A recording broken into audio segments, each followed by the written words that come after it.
आप उत्तराखंड की पहली महिला विधानसभा अध्यक्ष बनी है। बहुत ही बड़ा पद है, प्रतिष्ठित पद है। तो एक महिला का इस पद पर बैठना और पहली महिला होना निश्चित तौर पे गौरव की बात है। लेकिन चुनौती को कैसे फेस करना है, कैसे करना है, वो भी हम लोग जानते हैं, क्षमता भी है। क्वेश्चन करने से अच्छा है कि चैलेंज को एक्सेप्ट करो और जी जान लगा के कोशिश करो कि उसमें आप जीत पाओ। क्या गई हूँ कि कैसे सरकारें काम करती हैं, अफसर किस तरह से कार्य करते हैं, तो बहुत कुछ सीखा। नमस्कार, आप देख रहे हैं देवभूमि इनसाइडर। मैं हूं आपके साथ रश्मि पंवार मेहर। अभी हमारे साथ मौजूद हैं उत्तराखंड की पहली महिला विधानसभा अध्यक्ष रितु खंडूड़ी भूषण जी। मैम, सबसे पहले तो आपको देवभूमि इनसाइडर की तरफ से बहुत बहुत बधाई। धन्यवाद, बहुत बहुत। उत्तराखंड के इतिहास में एक नया अध्याय जुड़ा है। आप उत्तराखंड की पहली महिला विधानसभा अध्यक्ष बनी है। इसको किस तरह से देखती हैं आप? देखिए, बहुत गौरव की बात है कि मुझे ये गौरव भी प्राप्त हुआ है कि मैं पहली महिला हूँ जो विधानसभा की अध्यक्ष बनी हूँ। तो मेरा तो सम्मान हुआ ही, साथ ही साथ सभी बहनों का, उत्तराखंड की हर एक बहन का आज सम्मान हुआ है। बहुत ही बड़ा पद है, प्रतिष्ठित पद है। तो एक महिला का इस पद पर बैठना और पहली महिला होना निश्चित तौर पे गौरव की बात है। मैम, अभी जो नवगठित सरकार है उसका पहला विधानसभा सत्र चला जिसका संचालन आपने किया। इससे पहले पुरुष इस जिम्मेदारी को संभालते थे, तो इस बार आपने संभाला। कितना अलग और ख़ास था एक महिला के लिए इस जिम्मेदारी को संभालना? देखिए, हर जिम्मेदारी जो नया जिम्मेदारी मिलती है तो चैलेंज तो होता है, चुनौती तो होती ही है। लेकिन चुनौती को कैसे फेस करना है, कैसे करना है, वो भी हम लोग जानते हैं, क्षमता भी है। तो ठीक रहा, मेरे 2 दिन जो रहे, मुझे लगता है कि my second day was very good. First day थोड़ा सा लगता है, समझने में समय लगता है। गवर्नर जी महामहिम राज्यपाल का अभिभाषण था, वो बहुत अच्छे से हुआ, शांतिपूर्वक हुआ, which was I was very grateful. लेकिन धीरे धीरे I was comfortable. By second day मैं काफ़ी कंफर्टेबल हो गई थी। समझने लगे थे कि, क्योंकि देखा तो था ही कि कैसे होता है। लेकिन इस तरफ से करना था, कठिन तो है लेकिन समथिंग यू कैन डू, कर सकती हूँ। मैम, आपका कोटद्वार सीट से जीतना आपके पिताजी पूर्व मुख्यमंत्री बीसी खंडूरी जी के लिए कितना खास था, क्योंकि वही सीट थी जिसमें 2012 में उन्हें हार का सामना करना पड़ा था और वो प्रतिद्वंदी भी से वही थे। बहुत खास था। इट इज़ टफ था, it was not easy. Challenge जो था मेरे को टाइम का था। मुझे ये विश्वास था कि मैं जितनी ज़्यादा महिलाओं से कनेक्ट करूँगी, उनसे मेरा कनेक्शन बहुत अच्छा रहेगा। लेकिन क्योंकि टाइम का चैलेंज तो था ही, तो इसलिए थोड़ा टफ था। लेकिन भगवान की कृपा रही और सिद्धबली बाबा का आशीर्वाद रहा। एंड महिलाएं सब खुल के बाहर आईं और खूब आईं और जीत हुई। तो चैलेंज था, टफ था, लेकिन करा, एक्सेप्ट किया चैलेंज और जीत के निकले। 2017 में आप यमकेश्वर से चुनाव लड़ी थी, जीती थी, विधायक थी। उसके बाद इस बार आपको कोटद्वार सीट से चुनाव लड़ने को कहा गया। ये बदलाव क्यों?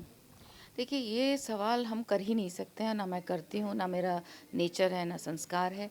पार्टी ने जब यमकेश्वर भी दिया था तो पूछा तो था नहीं, कहा यमकेश्वर से लड़ो, मैं यमकेश्वर से लड़ी। इस बार भी कोई पूछा गया नहीं, कहा कोटद्वार जाइए, तो मैं कोटद्वार चली गई। और ईश्वर की कृपा रही कि यमकेश्वर भी जीत गए और यहाँ कोटद्वार भी मैं जीत के आ गई। तो क्वेश्चन करने से अच्छा है कि चैलेंज को एक्सेप्ट करो और जी जान लगा के कोशिश करो कि उसमें आप जीत पाओ। और जीत हार भी लगी रहती है, लेकिन इस बार भगवान की कृपा रही, जीत गए। आप महिलाओं की बात कर रही हैं। अगर आमतौर पर देखा गया है कि जो भारतीय जनता पार्टी है उसमें महिलाओं का कोऑर्डिनेशन बहुत अच्छा रहा है। अगर जिस भी तरह की बात करें, अगर वोटर्स की बात करें या कार्यकर्ताओं की बात करें, और महिलाओं का जो सपोर्ट है वो खासतौर पर भारतीय जनता पार्टी को हमेशा से रहा है। क्या लगता है आपको, क्या खास है भारतीय जनता पार्टी में? देखिए, ऐसा है कि महिलाएं सम्मान चाहती हैं। महिलाओं के जीवन को सरल करने के तरीके चाहिए। और शायद पहली बार मैंने ये देखा 7-8 साल में, बहुत सी ऐसे कार्य हुए हैं महिलाओं के लिए जहां उनके जीवन को सरल करने की कोशिश की गई, सम्मान दिया गया। पद पद मिला तो सम्मान मिला, जनधन अकाउंट खोलने की अधिकार दिया तो सम्मान मिला, पैतृक संपत्ति में अधिकार मिला तो सम्मान मिला, सेल्फ हेल्प ग्रुप से आपने स्किल डेवलपमेंट दिए तो सम्मान और आपको सशक्त किया गया। तो मुझे लगता है बहनों ने ये चीज़ देखी और महसूस की कि हमें कहाँ से हमको और सशक्त कर कौन करेगा, हमें आगे और कौन बढ़ाएगा। साथ ही साथ शायद ये भी अब लोग धीरे धीरे समझने लगे हैं, उत्तराखंड की दिशा और दशा किसके हाथ में सही रहेगी, किसको लाना चाहिए कि हम उत्तराखंड को सुधार सकें, संवार सकें।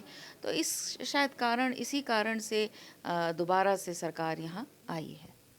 मैम, विधानसभा अध्यक्ष की अगर बात करें तो बहुत ही गरिमापूर्ण पद है। इसमें विधायक की बहुत अच्छी समझ चाहिए। किस तरह से आपने तैयारी करी थी अभी, और आगे आप किस तरह से तैयारी करने की सोच रही हैं? देखिए, मैं बहुत सिस्टम से, वैसे मैं बहुत तैयारी से, हर चीज़ में तैयारी से जाती हूँ।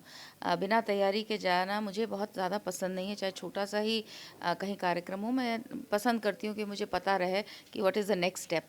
तो ये थोड़ा सा उस हिसाब से पता नहीं चलता है, क्योंकि कुछ भी सदन में हो सकता है। लेकिन उसके बावजूद मैं अपने अफसरों के साथ बैठी, समझी कि किस तरह से बोलना होता है, क्या कहना होता है, क्या शब्द हैं। तो इस तरह की तैयारी मैंने की है और आगे भी अभी और पढ़ाई करेंगे, रूल्स और रेगुलेशंस को और समझेंगे और बढ़िया से सदन चलाएंगे। अभी तक पुरुष हमेशा से इस जिम्मेदारी को निभाते आए हैं उत्तराखंड में। किस तरह से आप अलग से लकीर खींचेंगी, क्या काम करना चाहेंगी? देखिए, ऐसा है, लेगेसी तो ज़बरदस्त है उत्तराखंड की, एक से एक स्पीकर्स रहे हैं। लेकिन क्योंकि पहली बार महिला बनी है तो शायद कुछ अलग भी चीज़ें होनी चाहिए, होंगी भी। अ, एक तो मैं चाहूँगी कि जो मैंने उस तरफ से देखा है कि ज़्यादा से ज़्यादा यंगस्टर्स, फर्स्ट टाइमर्स को बोलने का अधिकार होना चाहिए, समय मिलना चाहिए। होता क्या है कि ये बहुत बड़ा अवसर है और झिझकता है, पहली बार का जो विधायक होता है वो बोलने में झिझकता है। तो मेरी कोशिश ये रहेगी कि ज़्यादा से ज़्यादा हमारे फर्स्ट टाइमर्स जो हैं वो पार्टिसिपेट करें, क्योंकि जब वो पार्टिसिपेट करेंगे तब अपनी क्षेत्र की बात कह पाएंगे, जिसके लिए वो भेजे गए हैं, जो अवसर उनको दिया गया है, सुअवसर ही है जो उनको मिला है ये। तो कोशिश ये रहेगी कि ज़्यादा से ज़्यादा, और 8 बहनें हम लोग चुन के आई हैं, तो ये भी कोशिश रहेगी कि बहनें अपने क्षेत्र की और पूरे उत्तराखंड की बहनों की बात सशक्त तरीके से सदन में रखें, ताकि सरकार उनकी बात सुने और कार्य हो महिलाओं के लिए। मेरा आखिरी सवाल आपसे ये रहेगा कि अब कोटद्वार से आप विधायक हैं और विधानसभा अध्यक्ष भी हैं, तो कोटद्वार की जनता से आप जो उनकी उम्मीदें हैं आपसे, वो बहुत ज़्यादा हैं। किस तरह से इन उम्मीदों पर खरी उतरेंगी? देखिए, पूरी तरह से मैं खरी उतरने की कोशिश करूंगी, क्षमता है। 5 साल में सीख भी गई हूँ, बहुत कुछ सीख गई हूँ कि कैसे सरकारें काम करती हैं, अफसर किस तरह से कार्य करते हैं। तो बहुत कुछ सीखा है और अब इस बार तो पद भी मिल गया है, पिछली बार तो विधायक ही थी, इस बार पद भी है। तो निश्चित तौर पे इस पद की पूरा जो गरिमा को रखते हुए, कोटद्वार में जिस तरह से भी इस पद के माध्यम से हम विकास कर सकते हैं कोटद्वार का, मैं पूरी तरह से करूँगी। हमसे बात करने के लिए बहुत बहुत धन्यवाद रितु जी। ये थी हमारे साथ उत्तराखंड की पहली विधानसभा अध्यक्ष, महिला विधानसभा अध्यक्ष रितु खंडूड़ी भूषण जी, जिन्होंने हमसे उनके विधानसभा अध्यक्ष बनने से लेकर कई और विषयों के बारे में हमसे चर्चा की। कैमरामैन आशु के साथ रश्मि पवार महर, देवभूमि इनसाइडर। आज ही डाउनलोड करें देवभूमि इनसाइडर ऐप।